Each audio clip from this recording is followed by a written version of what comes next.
Lord said to Satan, "Where have you come from?" Satan answered the Lord, "From roaming throughout the earth, going back and forth on it." Then the Lord said to Satan, "Have you considered my servant Job?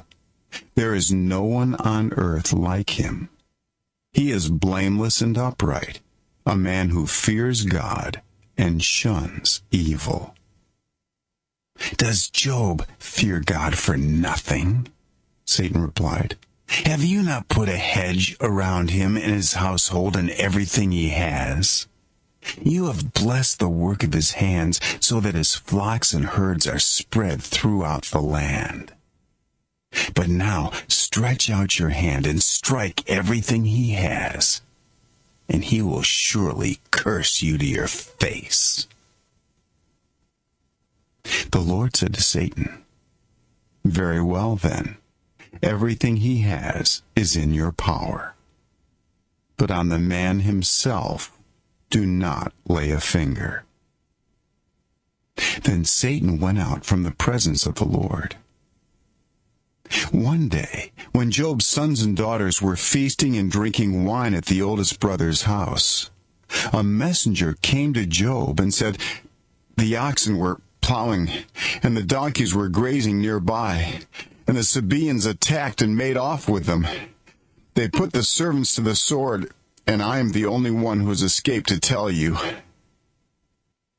While he was still speaking, another messenger came and said, "The fire of God fell from the heavens and burned up the sheep and the servants, and I am the only one who has escaped to tell you." While he was still speaking, another messenger came and said, "The Chaldeans formed 3 raiding parties and swept down on your camels and made off with them. They put the servants to the sword, and I am the only one who has escaped to tell you." While he was still speaking, yet another messenger came and said, "Your sons and daughters were feasting and drinking wine at the oldest brother's house, when suddenly a mighty wind swept in from the desert and struck the 4 corners of the house. It collapsed on them, and they are dead, and I am the only one who has escaped to tell you." At this, Job got up and tore his robe and shaved his head.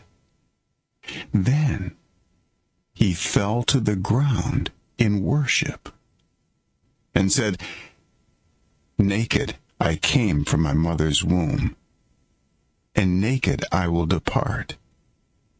The Lord gave, and the Lord has taken away. May the name of the Lord be praised." In all this, Job did not sin by charging God with wrongdoing.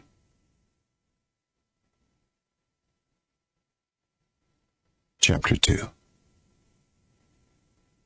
On another day, the angels came to present themselves before the Lord, and Satan also came with them to present himself before him. And the Lord said to Satan, "Where have you come from?" Satan answered the Lord, "From roaming throughout the earth, going back and forth on it." Then the Lord said to Satan, "Have you considered my servant Job? There is no one on earth like him. He is blameless and upright, a man who fears God and shuns evil. And he still maintains his integrity, though you incited me against him to ruin him without any reason." "Skin for skin," Satan replied. "A man will give all he has for his own life. But now stretch out your hand and strike his flesh and bones, and he will surely curse you to your face." The Lord said to Satan, "Very well then, he is in your hands, but you must spare his life." So Satan went out from the presence of the Lord and afflicted Job with painful sores from the soles of his feet to the crown of his head. Then Job took a piece of broken pottery and scraped himself with it as he sat among the ashes. His wife said to him, "Are you still maintaining your integrity? Curse God and die." He replied, "You are talking like a foolish woman. Shall we accept good from God and not trouble?" In all this, Job did not sin in what he said.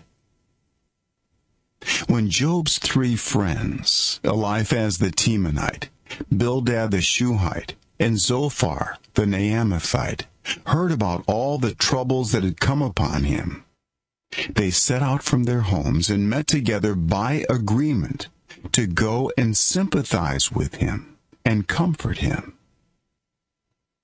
When they saw him from a distance, they could hardly recognize him.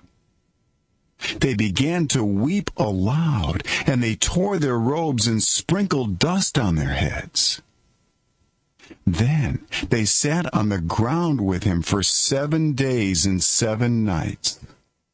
No one said a word to him, because they saw how great his suffering was. Chapter 3. After this, Job opened his mouth and cursed the day of his birth. He said, "May the day of my birth perish, and the night that said, 'A boy is conceived.' That day may it turn to darkness. May God above not care about it. May no light shine on it. May gloom and utter darkness claim it once more. May a cloud settle over it. May blackness overwhelm it. That night may thick darkness seize it. May it not be included among the days of the year, nor be entered in any of the months. May that night be barren. May no shout of joy be heard in it.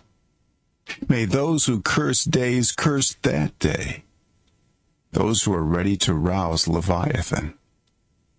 May its morning stars become dark. May it wait for daylight in vain and not see the first rays of dawn.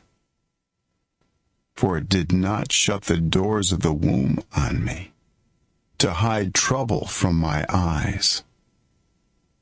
Why did I not perish at birth, and die as I came from the womb?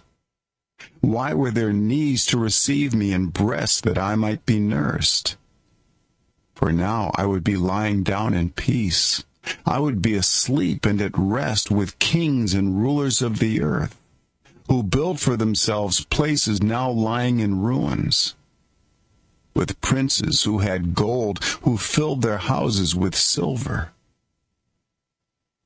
Or why was I not hidden away in the ground like a stillborn child, like an infant who never saw the light of day? There the wicked cease from turmoil, and there the weary are at rest. Captives also enjoy their ease. They no longer hear the slave drivers shout. The small and the great are there, and the slaves are freed from their owners. Why is light given to those in misery, and life to the bitter of soul, to those who long for death that does not come, who search for it more than for hidden treasure, who are filled with gladness and rejoice when they reach the grave? Why is life given to a man whose way is hidden, whom God has hedged in? For sighing has become my daily food. My groans pour out like water. What I feared has come upon me. What I dreaded has happened to me. I have no peace, no quietness. I have no rest, but only turmoil.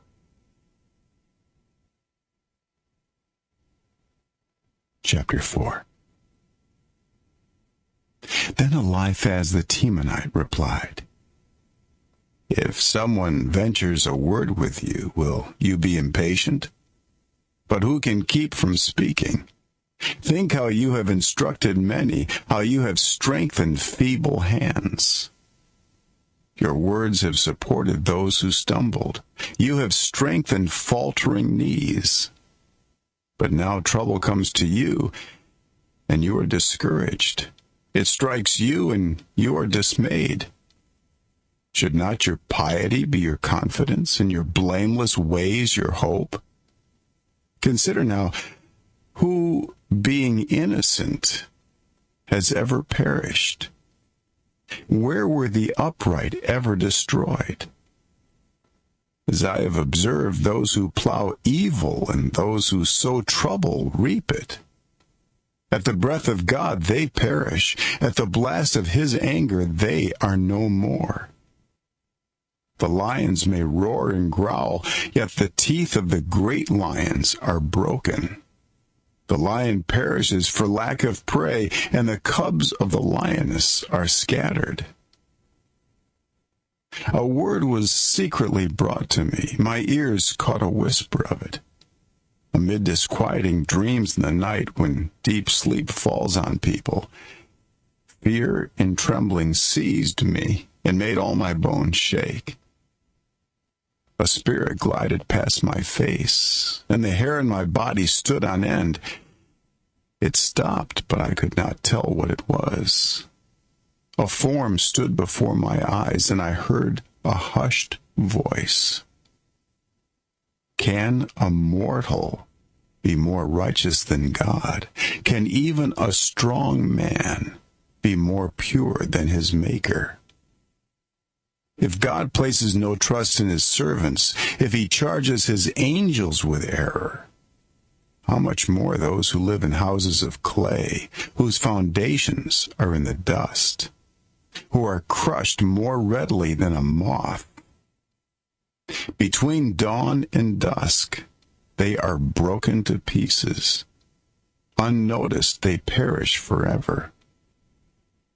Are not the cords of their tent pulled up so that they die without wisdom? Chapter 5. Call if you will, but who will answer you?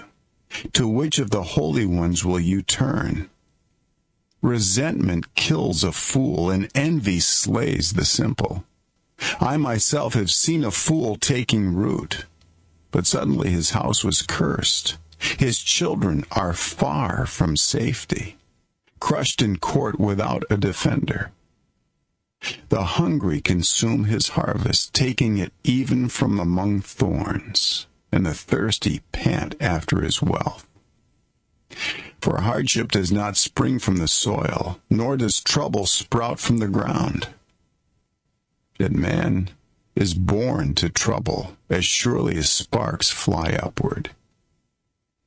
But if I were you, I would appeal to God. I would lay my cause before him.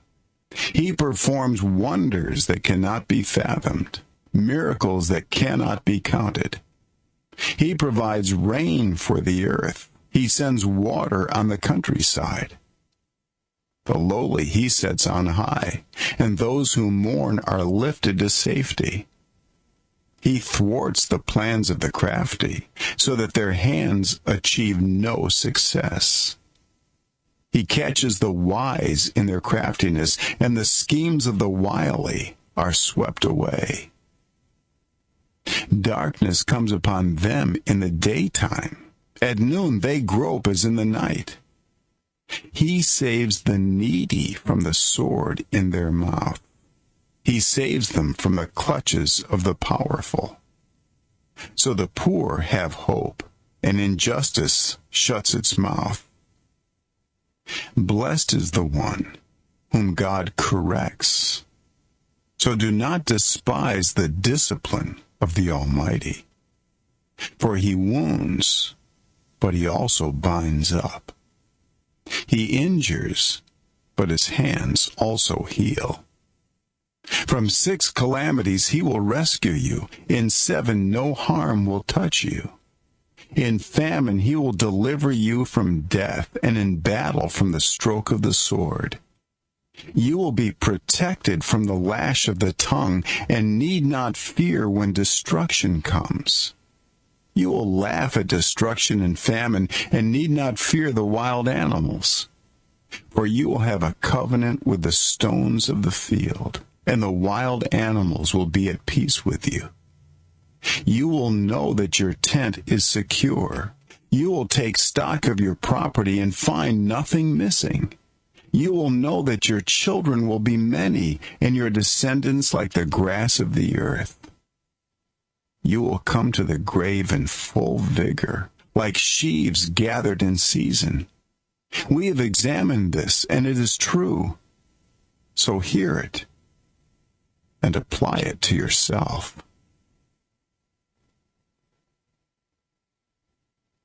Chapter 6.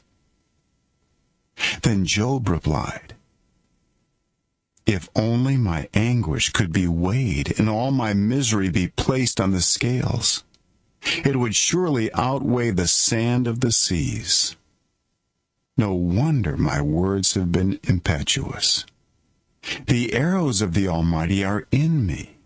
My spirit drinks in their poison. God's terrors are marshaled against me. Does a wild donkey bray when it has grass, or an ox bellow when it has fodder? Is tasteless food eaten without salt? Or is there flavor in the sap of the mallow? I refuse to touch it. Such food makes me ill. Oh, that I might have my request, that God would grant what I hope for, that God would be willing to crush me, to let loose his hand and cut off my life. Then I would still have this consolation, my joy in unrelenting pain, that I had not denied the words of the Holy One. What strength do I have that I should still hope? What prospects that I should be patient? Do I have the strength of stone? Is my flesh bronze? Do I have any power to help myself, now that success has been driven from me? Anyone who withholds kindness from a friend forsakes the fear of the Almighty. But my brothers are as undependable as intermittent streams, as the streams that overflow when darkened by thawing ice and swollen with melting snow, but that stop flowing in the dry season, and in the heat vanish from their channels.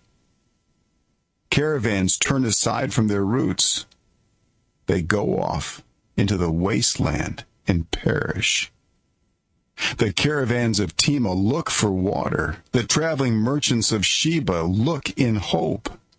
They are distressed because they had been confident. They arrived there only to be disappointed. Now you too have proved to be of no help. You see something dreadful and are afraid. Have I ever said, give something on my behalf? Pay a ransom for me from your wealth? Deliver me from the hand of the enemy? Rescue me from the clutches of the ruthless? Teach me, and I will be quiet. Show me where I have been wrong. How painful are honest words. But what do your arguments prove? Do you mean to correct what I say and treat my desperate words as wind? You would even cast lots for the fatherless and barter away your friend. But now be so kind as to look at me. Would I lie to your face? Relent, do not be unjust. Reconsider, for my integrity is at stake. Is there any wickedness on my lips? Can my mouth not discern malice? Chapter 7. Do not mortals have hard service on earth? Are not their days like those of hired laborers? Like a slave longing for the evening shadows, or a hired laborer waiting to be paid, so I have been allotted months of futility, and nights of misery have been assigned to me. When I lie down, I think, how long before I get up? The night drags on, and I toss and turn until dawn. My body is clothed with worms and scabs. My skin is broken and festering. My days are swifter than a weaver's shuttle, and they come to an end without hope. Remember, O God, that my life is but a breath. My eyes will never see happiness again. The eye that now sees me will see me no longer. You will look for me, but I will be no more. As a cloud vanishes and is gone, so one who goes down to the grave does not return. He will never come to his house again. His place will know him no more. Therefore I will not keep silent. I will speak out in the anguish of my spirit. I will complain in the bitterness of my soul. Am I the sea or the monster of the deep that you put me under guard? When I think my bed will comfort me and my couch will ease my complaint, even then you frighten me with dreams and terrify me with visions, so that I prefer strangling and death rather than this body of mine. I despise my life. I would not live forever. Let me alone. My days have no meaning. What is mankind that you make so much of them? That you give them so much attention? That you examine them every morning and test them every moment? Will you never look away from me, or let me alone even for an instant? If I have sinned, what have I done to you, you who sees everything we do? Why have you made me your target? Have I become a burden to you?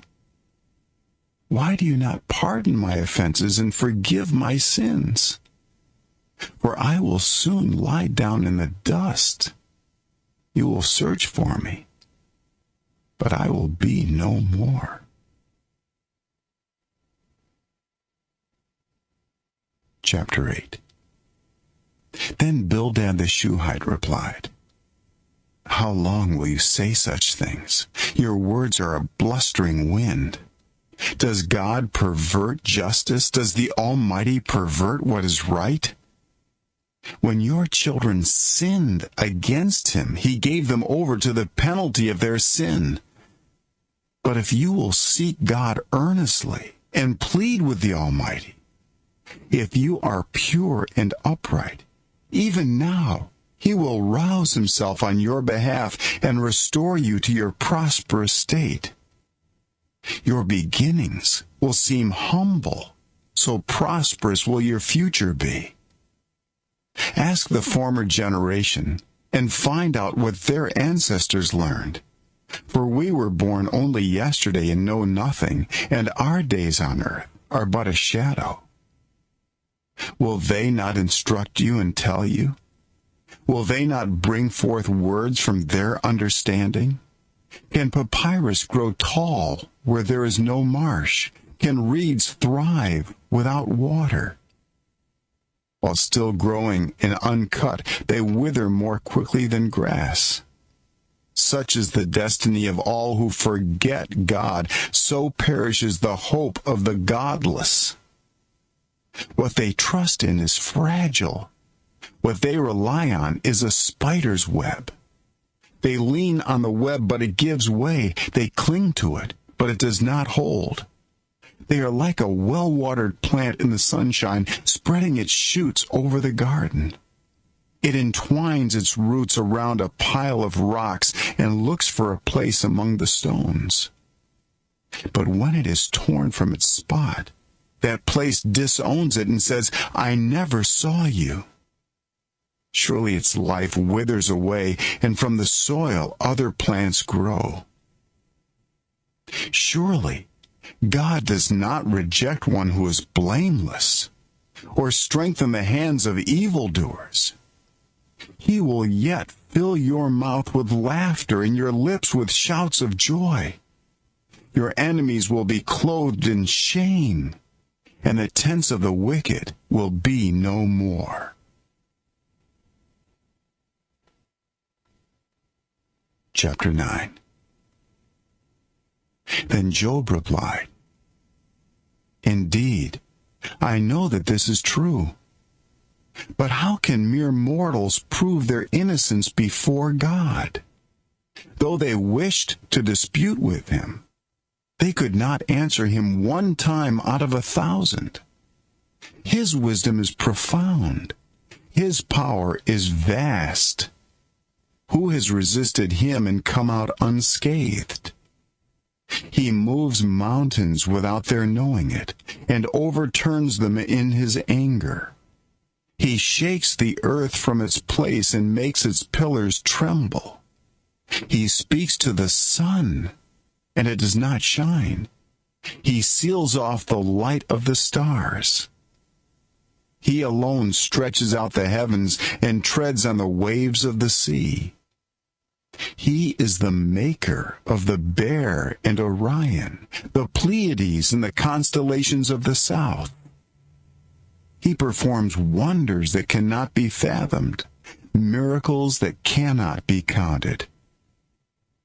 When he passes me, I cannot see him. When he goes by, I cannot perceive him. If he snatches away, who can stop him? Who can say to him, What are you doing? God does not restrain his anger. Even the cohorts of Rahab cowered at his feet. How then can I dispute with him? How can I find words to argue with him? Though I were innocent, I could not answer him.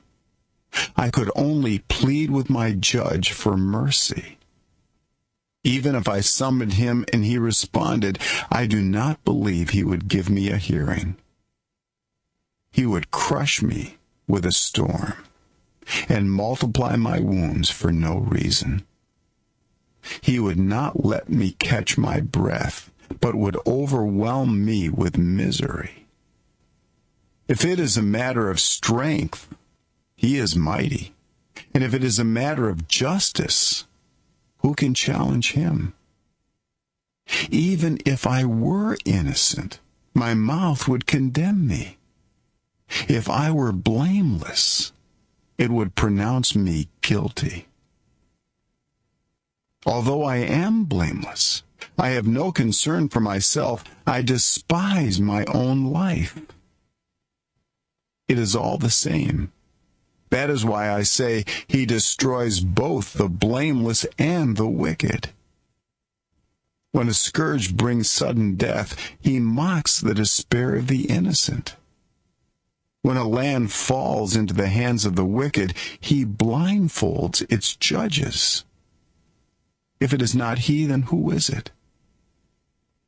My days are swifter than a runner. They fly away without a glimpse of joy. They skim past like boats of papyrus, like eagles swooping down on their prey. If I say, I will forget my complaint, I will change my expression and smile, I still dread all my sufferings. For I know you will not hold me innocent. Since I am already found guilty, why should I struggle in vain? Even if I washed myself with soap and my hands with cleansing powder, you would plunge me into a slime pit, so that even my clothes would detest me. He is not a mere mortal like me that I might answer him, that we might confront each other in court. If only there were someone to mediate between us, someone to bring us together, someone to remove God's rod from me, so that his terror would frighten me no more. Then I would speak up without fear of him. But as it now stands with me, I cannot.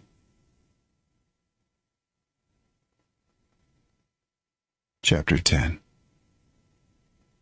I loathe my very life. Therefore I will give free rein to my complaint and speak out in the bitterness of my soul.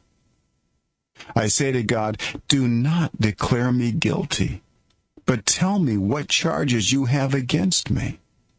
Does it please you to oppress me, to spurn the work of your hands while you smile on the plans of the wicked? Do you have eyes of flesh? Do you see as a mortal sees? Are your days like those of a mortal, or your years like those of a strong man, that you must search out my faults and probe after my sin? Though you know that I am not guilty, and that no one can rescue me from your hand. Your hands shaped me and made me. Will you now turn and destroy me? Remember that you molded me like clay. Will you now turn me to dust again? Did you not pour me out like milk and curdle me like cheese, clothe me with skin and flesh and knit me together with bones and sinews? You gave me life and showed me kindness, and in your providence watched over my spirit. But this is what you concealed in your heart, and I know that this was in your mind. If I sinned, you would be watching me and would not let my offense go unpunished. If I am guilty, woe to me. Even if I am innocent, I cannot lift my head. For I am full of shame and drowned in my affliction. If I hold my head high, you stalk me like a lion and again display your awesome power against me. You bring new witnesses against me and increase your anger toward me. Your forces come against me wave upon wave. Why then did you bring me out of the womb? I wish I had died before any eye saw me. If only I had never come into being, or had been carried straight from the womb to the grave. Are not my few days almost over? Turn away from me, so I can have a moment's joy before I go to the place of no return, to the land of gloom and utter darkness, to the land of deepest night, of utter darkness and disorder, where even the light is like darkness. Chapter 11. Then Zophar the Naamathite replied, Are all these words to go unanswered? Is this talker to be vindicated? Will your idle talk reduce others to silence? Will no one rebuke you when you mock? You say to God, My beliefs are flawless, and I am pure in your sight. Oh, how I wish that God would speak, that he would open his lips against you and disclose to you the secrets of wisdom, for true wisdom has two sides. Know this, God has even forgotten some of your sin. Can you fathom the mysteries of God? Can you probe the limits of the Almighty? They are higher than the heavens above. What can you do? They are deeper than the depths below. What can you know? Their measure is longer than the earth and wider than the sea. If he comes along and confines you in prison and convenes a court, who can oppose him? Surely he recognizes deceivers. And when he sees evil, does he not take note? But the witless can no more become wise than a wild donkey's colt can be born human. Yet if you devote your heart to him and stretch out your hands to him, if you put away the sin that is in your hand and allow no evil to dwell in your tent, then, free of fault, you will lift up your face. You will stand firm and without fear. You will surely forget your trouble, recalling it only as waters gone by. Life will be brighter than noonday, and darkness will become like morning. You will be secure because there is hope. You will look about you and take your rest in safety. You will lie down with no one to make you afraid, and many will court your favor. But the eyes of the wicked will fail, and escape will elude them. Their hope will become a dying gasp. Chapter 12. Then Job replied, "Doubtless you are the only people who matter, and wisdom will die with you. But I have a mind as well as you. I am not inferior to you. Who does not know all these things?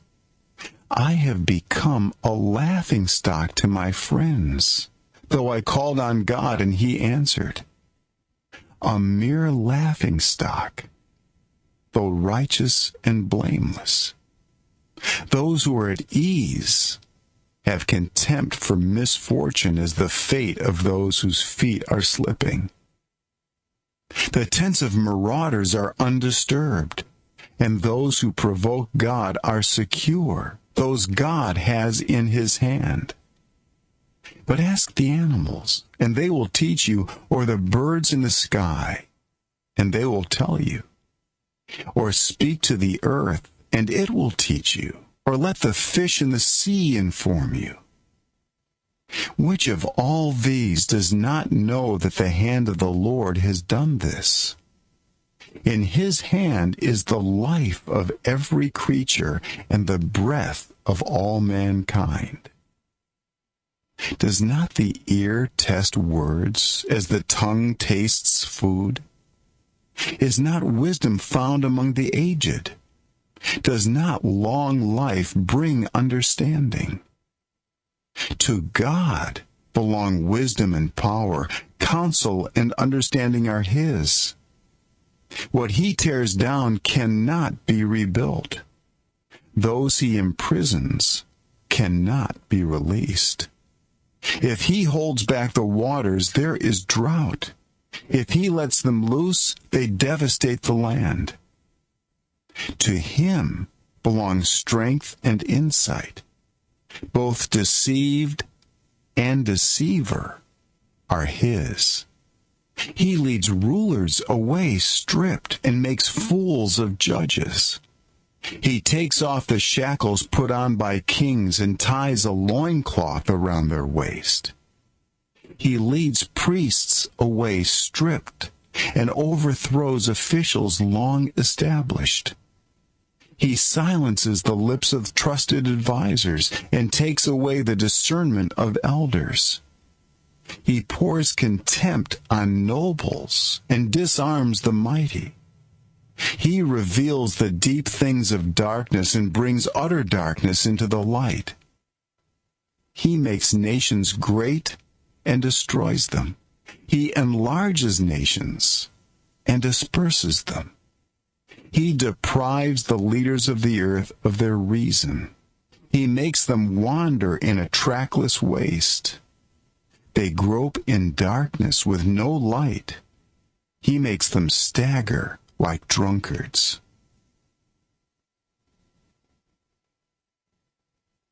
Chapter 13. My eyes have seen all this. My ears have heard and understood it. What you know, I also know. I am not inferior to you. But I desire to speak to the Almighty and to argue my case with God. You, however, smear me with lies. You are worthless physicians, all of you. If only you would be altogether silent, for you, that would be wisdom. Hear now my argument. Listen to the pleas of my lips. Will you speak wickedly on God's behalf? Will you speak deceitfully for him? Will you show him partiality? Will you argue the case for God? Would it turn out well if he examined you? Could you deceive him as you might deceive a mortal? He would surely call you to account if you secretly showed partiality. Would not his splendor terrify you? Would not the dread of him fall on you? Your maxims are proverbs of ashes. Your defenses are defenses of clay. Keep silent and let me speak. Then let come to me what may. Why do I put myself in jeopardy and take my life in my hands? Though he slay me, yet will I hope in him. I will surely defend my ways to his face. Indeed, this will turn out for my deliverance, for no godless person would dare come before him. Listen carefully to what I say. Let my words ring in your ears. Now that I have prepared my case, I know I will be vindicated. Can anyone bring charges against me? If so, I will be silent and die. Only grant me these two things, God, and then I will not hide from you. Withdraw your hand far from me, and stop frightening me with your terrors. Then summon me, and I will answer, or let me speak, and you reply to me. How many wrongs and sins have I committed? Show me my offense and my sin. Why do you hide your face and consider me your enemy? Will you torment a wind-blown leaf? Will you chase after dry chaff? For you write down bitter things against me and make me reap the sins of my youth. You fasten my feet in shackles. You keep close watch on all my paths by putting marks on the soles of my feet. So man wastes away like something rotten, like a garment eaten by moths. Chapter 14. Mortals born of woman are of few days and full of trouble.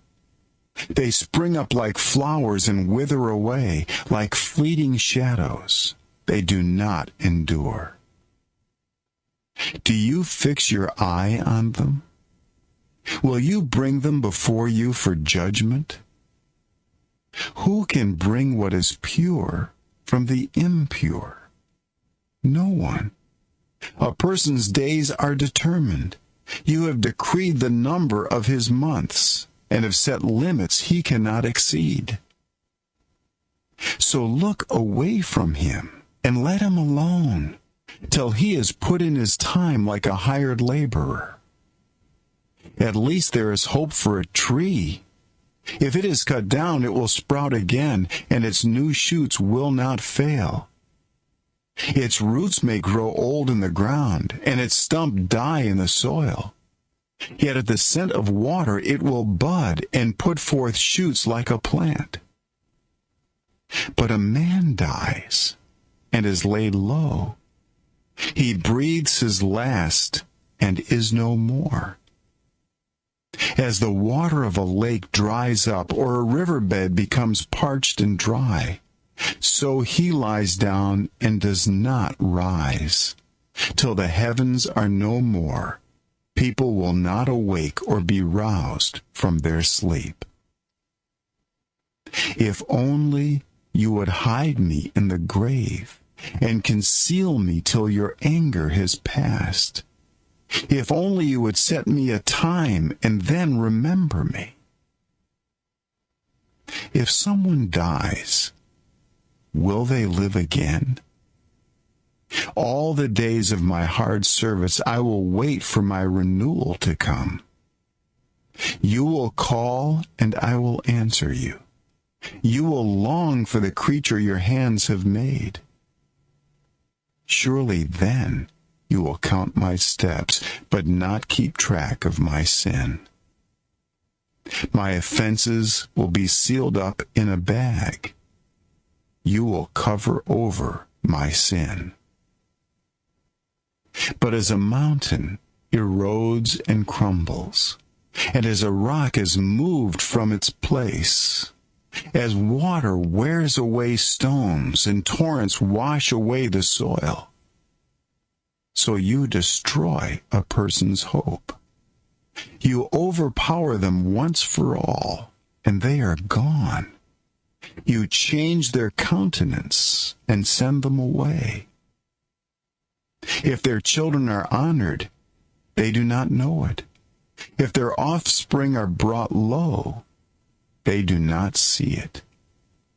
They feel but the pain of their own bodies and mourn only for themselves.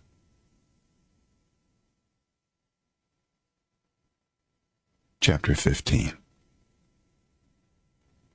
Then Eliphaz the Temanite replied, Would a wise person answer with empty notions, or fill their belly with the hot east wind?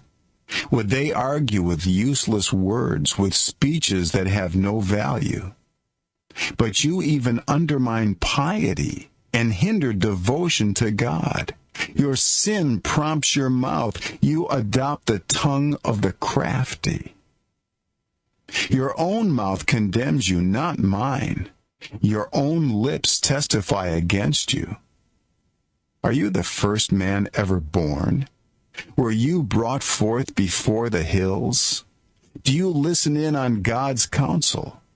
Do you have a monopoly on wisdom? What do you know that we do not know? What insights do you have that we do not have? The gray-haired and the aged are on our side, men even older than your father. Are God's consolations not enough for you, words spoken gently to you?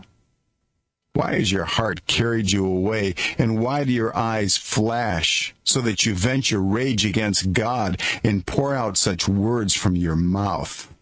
What are mortals that they could be pure, or those born of woman that they could be righteous? If God places no trust in his holy ones, if even the heavens are not pure in his eyes, how much less mortals who are vile and corrupt, who drink up evil like water? Listen to me, and I will explain to you. Let me tell you what I have seen, what the wise have declared, hiding nothing received from their ancestors, to whom alone the land was given when no foreigners moved among them. All his days the wicked man suffers torment, the ruthless man through all the years stored up for him. Terrifying sounds fill his ears. When all seems well, marauders attack him. He despairs of escaping the realm of darkness. He is marked for the sword. He wanders about for food like a vulture. He knows the day of darkness is at hand. Distress and anguish fill him with terror. Troubles overwhelm him like a king poised to attack. Because he shakes his fist at God and vaunts himself against the Almighty, defiantly charging against him with a thick, strong shield. Though his face is covered with fat and his waist bulges with flesh, He will inhabit ruined towns and houses where no one lives, houses crumbling to rubble. He will no longer be rich, and his wealth will not endure, nor will his possessions spread over the land. He will not escape the darkness. A flame will wither his shoots, and the breath of God's mouth will carry him away. Let him not deceive himself by trusting what is worthless, for he will get nothing in return. Before his time he will wither, and his branches will not flourish. He will be like a vine stripped of its unripe grapes, like an olive tree shedding its blossoms. For the company of the godless will be barren, and fire will consume the tents of those who love bribes. They conceive trouble and give birth to evil. Their womb fashions deceit. Chapter 16. Then Job replied, I have heard many things like these. You are miserable comforters, all of you. Will your long-winded speeches never end? What ails you that you keep on arguing? I also could speak like you if you were in my place. I could make fine speeches against you and shake my head at you. But my mouth would encourage you. Comfort from my lips would bring you relief. Yet if I speak, my pain is not relieved, and if I refrain, it does not go away. Surely, God, you have worn me out. You have devastated my entire household. You have shriveled me up, and it has become a witness. My gauntness rises up and testifies against me. God assails me and tears me in his anger, and gnashes his teeth at me. My opponent fastens on me his piercing eyes. People open their mouths to jeer at me. They strike my cheek in scorn and unite together against me. God has turned me over to the ungodly and thrown me into the clutches of the wicked. All was well with me, but he shattered me. He seized me by the neck and crushed me. He has made me his target. His archers surround me. Without pity, he pierces my kidneys and spills my gall on the ground. Again and again he bursts upon me. He rushes at me like a warrior. I have sewed sackcloth over my skin and buried my brow in the dust. My face is red with weeping. Dark shadows ring my eyes. Yet my hands have been free of violence, and my prayer is pure. Earth, do not cover my blood. May my cry never be laid to rest. Even now, my witness is in heaven. My advocate is on high. My intercessor is my friend, as my eyes pour out tears to God. On behalf of a man, he pleads with God as one pleads for a friend. Only a few years will pass before I take the path of no return. Chapter 17. My spirit is broken. My days are cut short. The grave awaits me. Surely mockers surround me. My eyes must dwell on their hostility. Give me, O God, the pledge you demand. Who else will put up security for me? You have closed their minds to understanding. Therefore you will not let them triumph. If anyone denounces their friends for reward, the eyes of their children will fail. God has made me a byword to everyone, a man in whose face people spit. My eyes have grown dim with grief. My whole frame is but a shadow. The upright are appalled at this. The innocent are aroused against the ungodly. Nevertheless, the righteous will hold to their ways, and those with clean hands will grow stronger. But come on, all of you, try again. I will not find a wise man among you. My days have passed, my plans are shattered. Yet the desires of my heart turn night into day. In the face of the darkness, light is near. If the only home I hope for is the grave, if I spread out my bed in the realm of darkness, if I say to corruption, you are my father, and to the worm, my mother or my sister, where then is my hope? Who can see any hope for me? Will it go down to the gates of death? Will we descend together into the dust? Chapter 18. Then Bildad the Shuhite replied, when will you end these speeches? Be sensible, and then we can talk. Why are we regarded as cattle and considered stupid in your sight? You who tear yourself to pieces in your anger, is the earth to be abandoned for your sake? Or must the rocks be moved from their place? The lamp of a wicked man is snuffed out. The flame of his fire stops burning. The light in his tent becomes dark. The lamp beside him goes out. The vigor of his step is weakened. His own schemes throw him down. His feet thrust him into a net. He wanders into its mesh. A trap seizes him by the heel. A snare holds him fast.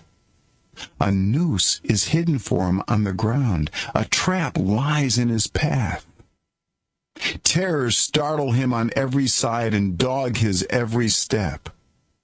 Calamity is hungry for him. Disaster is ready for him when he falls. It eats away parts of his skin. Death's firstborn devours his limbs. He is torn from the security of his tent and marched off to the king of terrors. Fire resides in his tent. Burning sulfur is scattered over his dwelling. His roots dry up below, and his branches wither above. The memory of him perishes from the earth. He has no name in the land. He is driven from light into the realm of darkness and is banished from the world. He has no offspring or descendants among his people, no survivor where once he lived. People of the West are appalled at his fate. Those of the East are seized with horror. Surely, such is the dwelling of an evil man. Such is the place of one who does not know God. Chapter 19.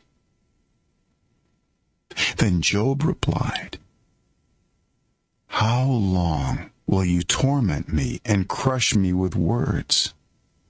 10 times now you have reproached me. Shamelessly you attack me. If it is true that I have gone astray, my error remains my concern alone. If indeed you would exalt yourselves above me and use my humiliation against me, then know that God has wronged me and drawn his net around me. Though I cry violence, I get no response. Though I call for help, there is no justice. He has blocked my way so I cannot pass.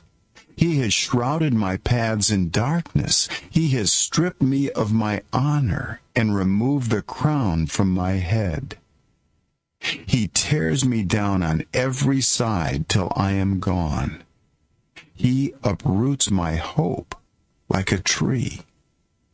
His anger burns against me. He counts me among his enemies. His troops advance in force. They build a siege ramp against me and encamp around my tent. He has alienated my family from me.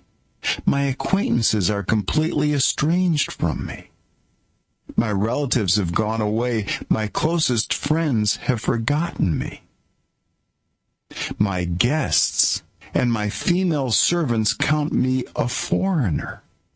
They look on me as on a stranger. I summon my servant, but he does not answer, though I beg him with my own mouth. My breath is offensive to my wife. I am loathsome to my own family. Even the little boys scorn me. When I appear, they ridicule me. All my intimate friends detest me. Those I love have turned against me. I am nothing but skin and bones. I have escaped only by the skin of my teeth. Have pity on me, my friends. Have pity, for the hand of God has struck me. Why do you pursue me as God does? Will you never get enough of my flesh?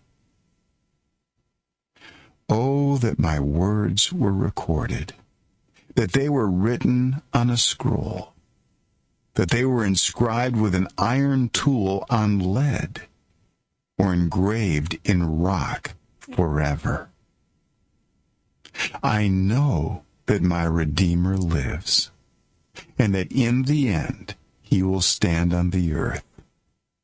And after my skin has been destroyed, yet in my flesh I will see God. I myself will see him with my own eyes, I and not another. How my heart yearns within me.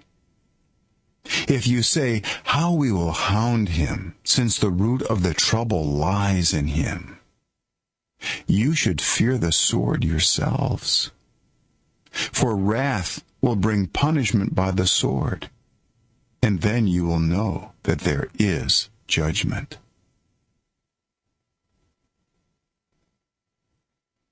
Chapter 20. Then Zophar the Naamathite replied, My troubled thoughts prompt me to answer because I am greatly disturbed. I hear a rebuke that dishonors me, and my understanding inspires me to reply. Surely you know how it has been from of old, ever since mankind was placed on the earth, that the mirth of the wicked is brief. The joy of the godless lasts but a moment.